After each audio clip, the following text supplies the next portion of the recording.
ఏది నాకు చెప్పాడో అదే మా తండ్రి నాకు ఏది చేసి అదే అంటే తండ్రి చేసిన ప్రతిదీ చూస్తున్నాను అదే నేను చేస్తాను.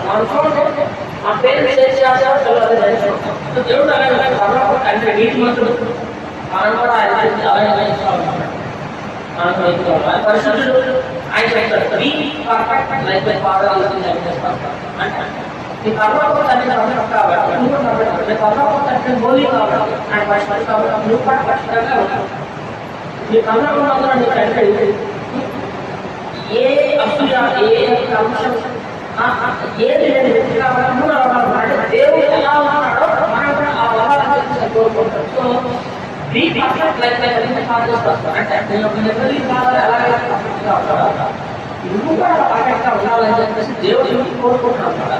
Be perfect life heavenly father ఆయన అలాంటి మనిషి కాబట్టి అది కూడా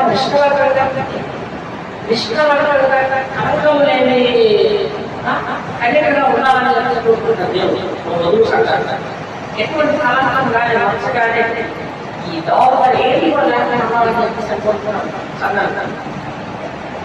చూడండి, దేవుడు ఒక వ్యక్తి తోడైతే మాత్రం ఆ వ్యక్తి దేవుడు అంచెగా దేవుడు గొప్పవాడు అంటారు.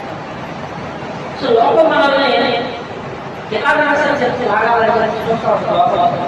కానీ దేవుడు మనకు తోడే బాడీ మనసుకుంటాం.